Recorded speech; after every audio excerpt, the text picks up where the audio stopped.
What if you were kicked out of a luxury resort, humiliated for your appearance, only to return with a secret so explosive it leaves everyone stunned? Welcome to the unseen queen of the resort, a story that'll grip your heart and flip your world with a reveal you'll never see coming. Picture this. A woman steps into an exclusive coastal retreat, dismissed as a nobody by staff who think they know wealth. But she's hiding a truth that'll make them regret every sneer. Buckle up, this tale of prejudice, courage, and jaw-dropping redemption is about to take you on a wild ride. In the heart of a sun-drenched coastal paradise, where palm trees swayed against an azure sky and the ocean's waves whispered luxury, the Peninsula Resort stood as a glittering monument to extravagance. Its grand marble lobbies sparkled under towering chandeliers, their crystals casting prismatic light across polished floors and velvet-draped walls. Ornate gold accents framed massive windows that overlooked a private beach, where turquoise waters lapped at pristine sands. The air carried a delicate scent of jasmine and sea salt, mingling with the parting clink of champagne flutes and the murmur of cultured voices. This wasn't just a resort, it was a sanctuary for the elite, where every guest was a VIP, and every detail from the hand-stitched linens to the Michelin-starred dining was curated to scream exclusivity. The clientele, draped in designer gowns and tailored suits, moved with the confidence of those accustomed to privilege, their laughter echoing through the lobby like a symphony of wealth. To step through the peninsula's arched glass doors was to enter a world of untouchable opulence, one that demanded a certain look, a certain aura to belong. Into this rarefied atmosphere walked Amara Jenkins, a 42-year-old black woman whose presence seemed to disrupt the resort's polished harmony like a pebble in a still pond.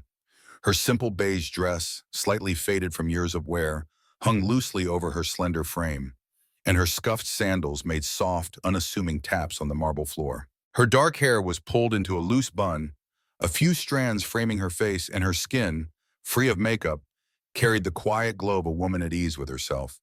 In her hand, she held a small canvas tote bag, its frayed edges betraying years of use, containing a notebook, a pen, and a folded flyer for a local children's charity event. To the casual observer, Amara looked like someone who'd wandered in by mistake, a budget traveler lost in a sea of millionaires. But Amara was no ordinary guest.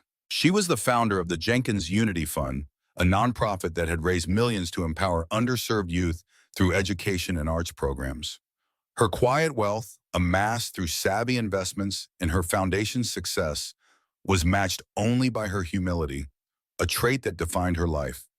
Today, she was here to check preparations for her foundation's annual gala, a high-profile event set to raise funds for a new youth center. But more than that, Amara was here to test the resort's values, to see if its staff lived up to the principles of respect she championed.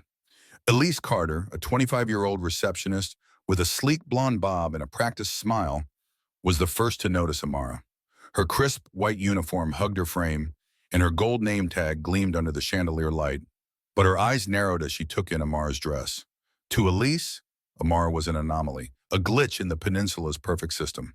As Amara approached the polished mahogany front desk, her sandals tapping softly, Elise's smile faltered, her fingers pausing over the keyboard. "Can I help you, ma'am?" she asked, her voice dropping to a whisper, laced with a condescension that cut like a knife. A few guests nearby glanced over, their lips curling into subtle smirks, and Elise's confidence swelled, feeding off their silent approval.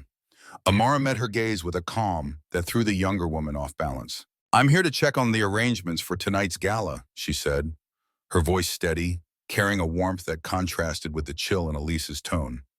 "The Jenkins Unity Fund reservation." Elise's brow furrowed, her fingers clacking against the keyboard with exaggerated precision. "I don't see your name here," she said, her voice tinged with suspicion. "Are you staff for the foundation?" The question was a jab, meant to put Amara in her place, and a soft chuckle rippled through the lobby. Amara's hand rested on her tote bag, her fingers brushing the canvas, but her expression remained serene. "No, I'm the founder," she said, her tone polite but firm. "My husband Marcus should have called ahead. He's arriving by yacht later." Elise's smile tightened, her eyes flicking over Amara's dress with thinly veiled disdain. "The founder?" she repeated, her voice dripping with skepticism. I'm sorry, but there must be some mistake. The Jenkins Unity Fund Gala is a prestigious event. Before Amara could respond, a man in an impeccable black suit approached, his gold name tag gleaming as he leaned forward. Victor Langston, the general manager, was a 48-year-old veteran of the hospitality industry, his slicked-back hair and sharp features projecting an air of unassailable authority. He'd overheard the exchange, and his tight smile didn't reach his eyes. "Is there a problem here, Elise?" he asked, his voice smooth but cold, his gaze assessing Amara from head to toe. Elise leaned in, whispering something that made Victor's eyebrows rise, his lips curling into a smirk. "Ma'am," he said, addressing Amara as if she were a child, "this is a private resort. The Jenkins Unity Fund Gala is for our most distinguished guests. Perhaps there's been some confusion." The crowd's whispers grew louder, and Amara felt the weight of their judgment, but she refused to flinch. "There's no confusion," she said, her voice steady. "I'm Amara Jenkins, and my husband and I are hosting the gala." Victor's laugh was sharp, cutting through the lobby like a blade. "Amara Jenkins?" he repeated, his tone laced with mockery. "Mrs. Jenkins is a renowned philanthropist, married to Marcus Tate. She wouldn't be arriving unaccompanied, dressed like—" He gestured vaguely at her beige dress, letting the implication hang in the air. The crowd's chuckles grew, some guests whispering behind manicured hands, their designer outfits a stark contrast to Amara's simplicity. Amara's jaw tightened, but her composure held. "I have idea," she began, reaching for her tote bag, but Victor waved his hand dismissively. "Please," he said, his voice dripping with sarcasm. "Anyone can print a fake ID these days." Two security guards materialized at Victor's silent signal, their broad shoulders and stern expressions a silent threat. The crowd's attention sharpened, phones discreetly raised to capture the spectacle. Jamal, a 22-year-old bellhop restocking luggage carts near the entrance, watched the scene unfold with growing unease.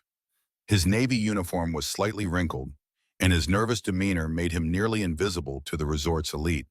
But his heart raced as he saw Amara's treatment. Jamal had grown up in a working-class neighborhood, and he knew what it felt like to be dismissed. Mr. Langston," he ventured, his voice trembling. "Maybe we could check the system again?" Victor's head snapped toward him, eyes narrowing. "Jamal, stay out of this. Go handle the bags." Jamal bit his lip, retreating, but his gaze lingered on Amara, apologetic. The confrontation drew the attention of Mr. and Mrs. Langley, a wealthy couple in their 60s who were regular guests at the Peninsula. Miss Langley, her neck dripping with emeralds, leaned toward her husband, her voice carrying just enough to be heard. "She looks like she's here to clean the rooms, not host a gala," she whispered. Mr. Langley, his tailored blazer immaculate, chuckled, nodding in agreement. Their words were a spark, igniting whispers among the other guests, and Victor seized the moment to escalate. "Ma'am, I'm going to need you to leave," he said, his hand resting on his hip as if it were a weapon. "You're causing a disturbance." The crowd's approval was palpable, their smugness a heavy weight, but Amara refused to bend. "A disturbance?" she repeated, her voice sharp but controlled. "I'm a guest, just like anyone else. Your job is to assist, not accuse." Victor's face reddened, his ego bruised by Amara's defiance. "Don't tell me how to do my job," he snapped, stepping closer, his voice loud enough to draw every eye in the lobby. "People like you come in here claiming to be someone they're not. I know your type." The word type hung heavy, laced with prejudice, and a gasp rippled through the crowd. Jamal's hands clenched, his instinct to intervene warring with his fear of Victor's wrath. Victor, sensing the situation spiraling, signaled the guards. "Escort her out," he said, his tone final. "We can't have just anyone walking in claiming to be important." The guards stepped forward, their presence a silent threat, and the crowd's whispers grew louder, some filming with their phones, others murmuring in approval. Amara's patience was fraying, but she refused to let their prejudice win. "May I at least use your restroom before I leave?" she asked, her voice steady, her eyes locking onto Victor's. The manager hesitated, his smirk faltering under her unwavering gaze, then nodded curtly. "Make it quick," he said, his tone dripping with disdain. As Amara walked toward the ladies' room, she heard Victor instruct the guards, "Make sure she actually leaves. These types are persistent." The crowd's laughter was sycophantic, and Amara felt the sting of their judgment, but she kept her head high. Inside the elegant marble bathroom, she locked herself in a stall and pulled out her phone, her movements deliberate. No one else was around. She typed a brief message to her executive assistant, Clara Evans, code Cinderella at Peninsula Resort, 2 hours. The response came seconds later. Understood. Initiating protocol. Amara smiled, slipping the phone back into her tote bag. She and her husband, Marcus, had developed this system after repeated instances of her being dismissed for her unassuming appearance. Rather than confront prejudice head-on, Amara preferred to let these situations play out, the lessons learned sticking far longer. Exiting the bathroom, she found the two security guards waiting, arms crossed. "Ma'am, Mr. Langston has asked us to escort you off the property," the taller one said, his tone suggesting she was a nuisance. "Of course," Amara replied, her voice calm, her dignity intact. As they marched her through the grand lobby, Victor stepped out from behind the front desk to watch, his eyes gleaming with satisfaction. Guests turned to stare, some whispering, others filming discreetly. The spectacle of a simple woman in a beige dress being escorted out a stark contrast to the resort's opulence. "Perhaps next time you'll make a reservation under your own name," Victor called after her, loud enough for everyone to hear. "We only host the Jenkins Gala because Mr. Tate is a valued patron. His wife is known for her exquisite taste, something not everyone possesses." The crowd's laughter was sharp and Amara's jaw tightened, but she didn't react. Her steps measured as she approached the ornate glass doors. "I'll be sure to pass along your hospitality to my husband," she said softly, her voice carrying a quiet authority that made Victor's smirk falter for a moment. He chuckled, recovering. "Yes, I'm sure he'll be impressed with your imagination," he said, "though I doubt he exists, much like your connection to the Jenkins." The guards gestured toward the exit and one said, "Need us to call you a cab?" his tone implying she couldn't afford one. "No, thank you," Amara replied. "I'll manage." As she stepped out into the warm coastal air, the doors closed behind her with a soft, expensive thud, and she felt the eyes of the resort staff on her back. Amara walked unhurriedly down the curved driveway, the ocean breeze tugging at her dress, and turned left along the oceanfront promenade that ran alongside the resort's property. She found a quiet cafe with a view of the harbor and ordered an iced tea, settling at a table that offered a perfect vantage point. Checking her watch, a simple silver piece that had been her mother's, she calculated the timing. 1 hour and 40 minutes to go. Her phone buzzed with a message from Clara. "Marcus is furious. ETA 100 minutes. Package arriving in 20. Amara sipped her tea, watching seagulls circle above the water, her calm unshaken. She wasn't upset. She'd faced worse prejudice in her life. Before meeting Marcus, she'd worked multiple jobs to fund her education, enduring countless dismissals and underestimations. Marcus had offered to broadcast her status to avoid such slights, but Amara had refused.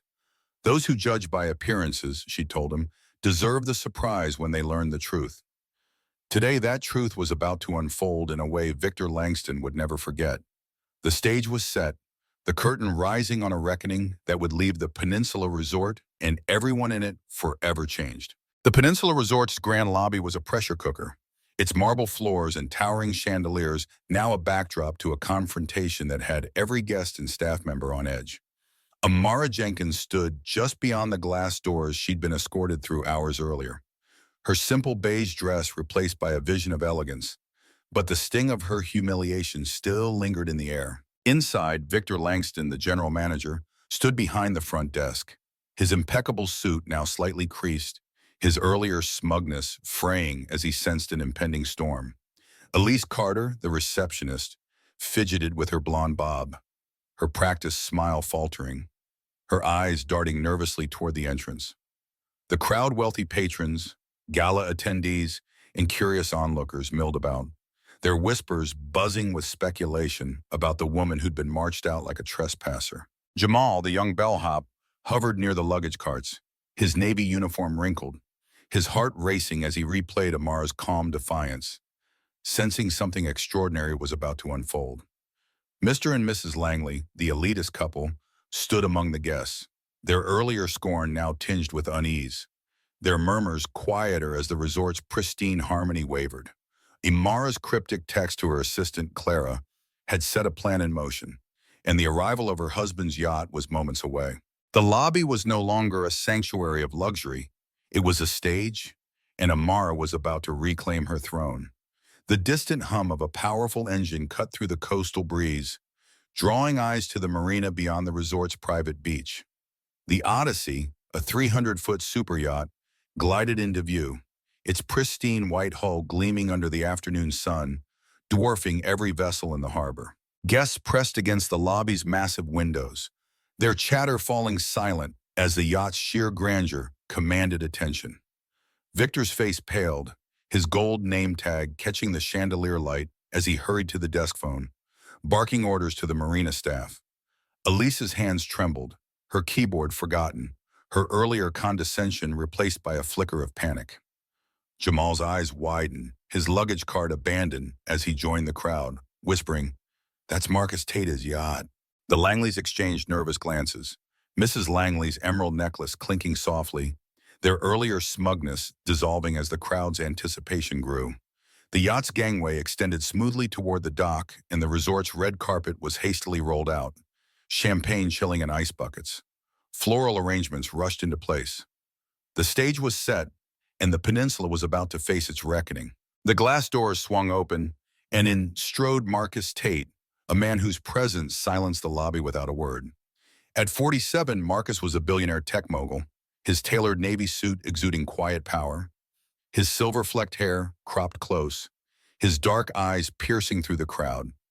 His polished Oxfords clicked on the marble floor, and the leather portfolio in his hands signaled a man accustomed to command. Flanking him was a woman in her 40s, her crisp blazer adorned with a legal firm pin, her expression all business, a corporate attorney named Olivia Reed.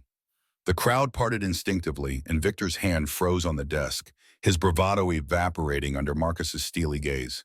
Elisa's smile vanished, her fingers clutching her name tag, her mind racing to process the shift in the room's energy. Jamal's jaw dropped, his earlier courage now a spark of awe. While the Langleys stood frozen, their whispers dying out. Marcus's eyes scanned the lobby, landing on the entrance, and he gave a subtle nod. "Amara," he said, his deep voice cutting through the silence like a gavel. "It's time." The doors opened again, and Amara Jenkins stepped through, transformed from the woman who'd been escorted out hours earlier. Her cream-colored designer gown shimmered under the chandeliers, its elegant lines accentuating her poised frame, her dark hair cascading in soft waves around her shoulders. A delicate diamond necklace, a gift from Marcus, sparkled at her throat, and her simple sandals had been replaced by sleek heels that clicked with authority on the marble floor. The lobby fell silent, the crowd's gasps echoing as they recognized the woman they'd seen dismissed as a nobody. Victor's face drained of color, his gold name tag suddenly a weight on his chest, his earlier smirk replaced by raw panic. Elisa's hands flew to her mouth, her blonde bob bobbing as she took a step back, her earlier condescension shattered. Jamal's eyes shone with admiration, his earlier hesitation forgotten. While the Langleys stood stunned, Mrs. Langley's emeralds dull against her flushed cheeks. The crowd's murmurs grew louder, phones raised to capture the moment, their lenses a chorus of accountability. "Mrs. Jenkins," Victor stammered, his voice barely audible, his hands trembling as he gripped the desk. I had no idea." Amara's gaze was steel, her earlier calm now edged with a quiet fury that made the lobby feel smaller. "No idea," she repeated, her voice steady, carrying the weight of a woman who'd faced prejudice and risen above it. "You didn't need to know who I was to treat me with respect. I'm Amara Jenkins, founder of the Jenkins Unity Fund and host of tonight's gala. My husband and I chose this resort for our event, but you chose to humiliate me instead." The revelation hit like a thunderbolt, and the lobby erupted in gasps. Jamal's hands clenched, his awe turning to pride. While the Langleys froze, Mr. Langley's tailored blazer no longer a shield against his shame. Victor's knees buckled slightly, his tie slipping from his grasp, and Elisa's face crumpled, tears welling as she realized the depth of her mistake. The crowd's whispers turned to outrage, phones filming with renewed intensity. Marcus stepped forward, his presence amplifying Amara's authority. "You're Victor Langston, general manager, correct?" he asked, his tone calm but cutting. Victor nodded, speechless, his earlier arrogance shattered. "And you, Miss Carter, he continued, turning to Elise. Receptionist, care to explain why my wife, a key investor in this resort, was accused of being a fraud and escorted out? Elise's voice was a whisper, her name tag glinting as she shook her head. We, we didn't know, she said, her voice breaking. She didn't look like... Marcus raised a hand, silencing her. Like what? He asked, his brow arching. Like the woman who's raised $60 million for underserved youth? Like the philanthropist who could buy this resort with a single phone call? The crowd gasped again, and Amar's eyes darkened, her resolve unshaken. Amar stepped forward, her gown shimmering, her presence commanding the room. I didn't come here to flaunt wealth, she said, her voice rising, addressing the entire lobby. I came to ensure our gala would reflect our foundation's values: respect, inclusion, opportunity. You, Mr. Langston, mocked me for my dress. You, Ms. Carter, questioned my identity. And you, she turned to the crowd, her gaze sweeping over the Langleys, stood by and laughed. The Langleys flinched, Mrs. Langley's hand clutching her necklace. Her earlier prejudice now a weight she couldn't shed. Mr. Langley cleared his throat, but no words came. His wealth no shield against his guilt. Jamal, emboldened by Amara's strength, found his voice. I heard Mr. Brown. Langston earlier, he said, his voice shaking but clear, stepping out from the luggage carts. He said people like her don't belong here. He told us to watch anyone who doesn't look rich. The crowd gasped, and Victor's eyes glistened with panic. That's a lie, he cried, but his voice cracked, betraying his guilt. Jamal stood his ground, his wrinkled uniform a badge of courage. I'm not lying, he said, his gaze meeting Amara's. I saw how they treated you from the start. Olivia, the attorney, scribbled notes, her tablet's red light blinking as it recorded Jamal's testimony. This will be part of the board's review, she said, her voice clipped. Mr. Langston, Ms. Carter, you'll need to submit written statements by tomorrow. Victor's voice was barely a whisper. I'm sorry, he pleaded, tears welling as he realized the depth of his mistake. Amara's gaze softened, but her resolve was iron. You didn't need to know who I was, she said. You should have treated me like a guest, not a stereotype. Mrs. Langley stepped forward, her voice shaky. Ms. Jenkins, I was wrong too, she said, her emeralds clinking softly. I judged you, and I'm sorry.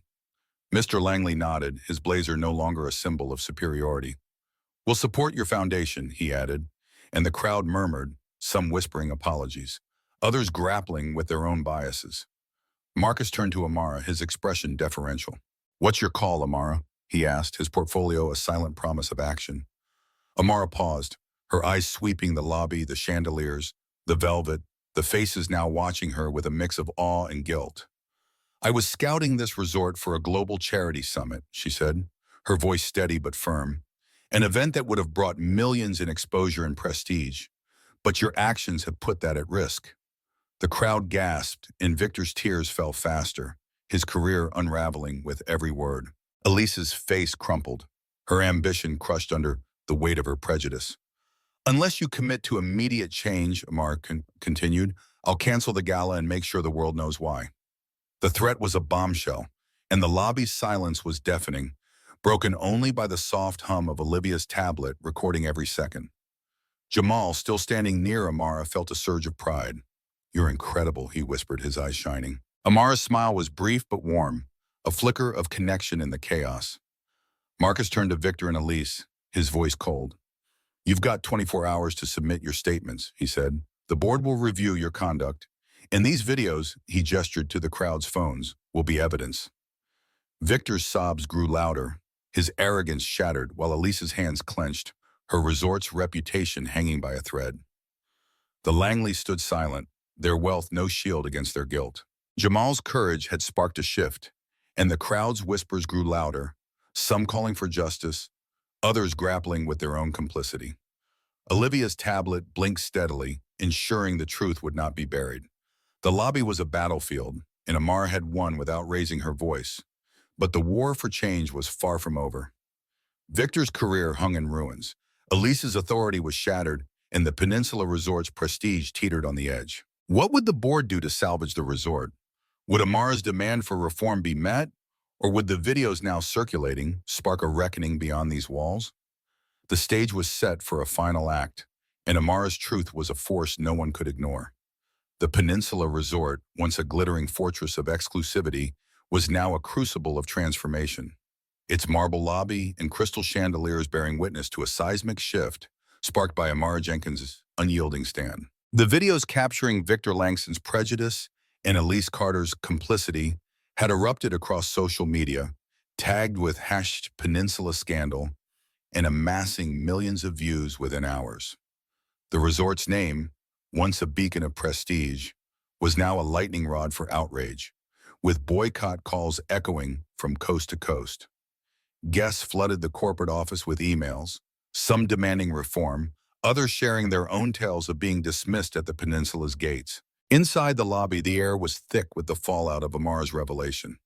Victor stood trembling, his impeccable suit now creased, his earlier arrogance replaced by raw panic as tears streamed down his face.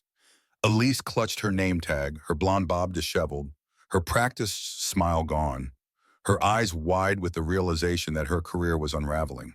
Jamal, the young bellhop, stood near the luggage carts, his wrinkled navy uniform a quiet symbol of his courage, his eyes shining with awe at Amara's power. Mr. and Mrs. Langley lingered among the guests, their earlier smugness buried under a heavy shame that mirrored the shifting mood of the onlookers. Marcus Tate, the billionaire tech mogul, loomed with his attorney, Olivia Reed, their presence a silent promise of accountability, their tablets still recording every tense moment. Amara herself was the calm at the center of the storm, her cream-colored gown shimmering under the chandeliers, her presence a testament to a vision that refused to be dimmed. The lobby was no longer a sanctuary of wealth. It was a battleground, and the fight for a new era had just begun. Amara's demand for change, a public apology, comprehensive staff retraining, and a partnership with her Jenkins Unity Fund hung over the peninsula like a guillotine. Victor's voice broke through, raw and desperate. "Please, Ms. Jenkins, I didn't mean it," he sobbed, his hands shaking as he clutched the desk. "I didn't know who you were." Amara's gaze was steady, her earlier warmth now tempered by resolve. "That's the problem," she said, her voice cutting through the lobby's silence. "You shouldn't need to know who someone is to treat them with respect." Elise, her composure fraying, tried to salvage her position. "Miss Jenkins, we can fix this," she said, her tone forced, her name tag glinting as she stepped forward. "Let's meet privately, work out a solution." Amara raised a hand, silencing her. "This isn't a negotiation," she said. "It's a mandate. You've turned this resort into a place that excludes, and that ends now." The crowd murmured, some nodding in agreement, others filming with renewed intensity, their phones a chorus of accountability. Outside, the scandal was spiraling into a national firestorm. Layla Brooks, a 30-year-old journalist for Coastal Beacon, had been alerted by a guest who'd shared a video. Layla, known for her incisive reporting on social justice, arrived at the peninsula just as Marcus and Olivia were addressing the crowd. Her camera crew captured the tense scene, Amara's quiet strength, Victor's breakdown, Elise's desperation, and her live social media posts went viral, amplifying the story to millions. "A philanthropist was humiliated at Peninsula Resort for her appearance," Layla tweeted. "Now she's fighting for change. Will they listen?" The hashtag #RespectNotRiches trended within hours, and comments poured in, some praising Amara's courage, others recounting their own experiences of prejudice in luxury hospitality. The pressure on the resort's corporate board was relentless, with activists, influencers, and rival resorts calling for a reckoning. Inside, Marcus turned to Amara, his Oxfords clicking on the marble floor. "The board's been notified," he said, his voice calm but firm. "They'll see these videos, and they'll hear your terms. What's your next move?" Amara paused, her eyes sweeping the lobby, the chandeliers, the velvet, the faces now watching her with a mix of awe and guilt. "I want the peninsula to be a beacon of inclusion, not exclusion," she said, her voice rising, addressing the crowd as much as Marcus. "I chose this resort for our gala because I believed it could reflect our foundation's values: respect, opportunity, unity. But your actions have shown me otherwise." The crowd gasped, and Victor's sobs grew louder, his career in tatters. Elise's hands clenched, her ambition crushed under the weight of her prejudice. Jamal, inspired by Amara's strength, spoke up again. "Ms. Jenkins is right," he said, his voice steadier now. "I've seen Mr. Langston dismiss guests who don't look wealthy. It's not just today, it's how this place runs." The revelation drew gasps, and Victor's face crumpled, his authority shattered. Olivia, the attorney, scribbled notes, her tablet's red light blinking as it recorded Jamal's testimony. "This will be part of the board's review," she said, her voice clipped. "Mr. Langston, Ms. Carter, you'll need to submit written statements by tomorrow." Victor's voice was barely a whisper. "I'm sorry," he pleaded, tears falling freely. "I was just following protocol." Amara's gaze darkened, her resolve unshaken. "Your protocol is prejudiced," she said, "and it stops here." Mrs. Langley stepped forward, her emerald necklace clinking softly. "Ms. Jenkins, I was wrong too," she said, her voice trembling. "I judged you, and I'm sorry." Mr. Langley nodded, his blazer no longer a symbol of superiority. "We'll support your foundation," he added, and the crowd murmured, some whispering apologies, others grappling with their own biases. The next day, the Peninsula's corporate office, housed in a glass tower overlooking the ocean, was in turmoil. The board, led by Chairwoman Evelyn Porter, held an emergency meeting as the scandal dominated headlines. Layla's article, "The Unseen Queen Who Exposed Peninsula's Prejudice," was picked up by national outlets, and protests gathered outside the resort, demanding reform. Evelyn, a shrewd executive in her 60s, knew the stakes. Ignoring Amara's demands would tank the resort's brand, but complying meant admitting fault, a bitter pill for a company built on perfection. She reached out to Amara, offering a partnership with the Jenkins Unity Fund, a public apology, and a $3 million donation to her youth arts program. Amara, ever strategic, accepted but with conditions: Jamal's promotion to a leadership training program, full staff retraining, and a commitment to inclusive guest policies. Evelyn agreed, knowing the alternative was financial ruin. Victor was demoted to a back-office role, his dreams of industry dominance crushed, and required to volunteer 400 hours at Amara's foundation, a humbling assignment he accepted with gritted teeth. Elise was placed on probation and mandated to undergo retraining. Her aspirations of climbing the hospitality ladder stalled. Jamal, however, was the beacon of hope. Amara, impressed by his courage, offered him a scholarship to a hospitality management program and a mentorship role at her foundation. Jamal's eyes shone with gratitude, his future now brighter than he'd ever imagined. Amara redirected her global charity summit to a rival venue, a community-focused retreat that embraced her vision. The gala, held that evening at the Peninsula despite the earlier turmoil, was a triumph, drawing thousands, including Layla, who covered it live, and the Langleys, who donated generously, their earlier prejudice replaced by admiration. The event unveiled a new scholarship fund for hospitality students from underserved backgrounds, funded by the Peninsula, and raised $5 million, cementing Amara's legacy as a trailblazer who transformed an industry. In a surprising twist, Victor appeared at the gala's closing ceremony, his suit replaced by a plain shirt, his face raw with remorse. He approached Amara, his voice low. "Ms. Jenkins, I was wrong," he said. "I want to make this right. Can I volunteer long-term at your foundation?" Amara studied him, her gaze piercing but not unkind. "Actions speak louder than apologies," she said. "Prove you've changed."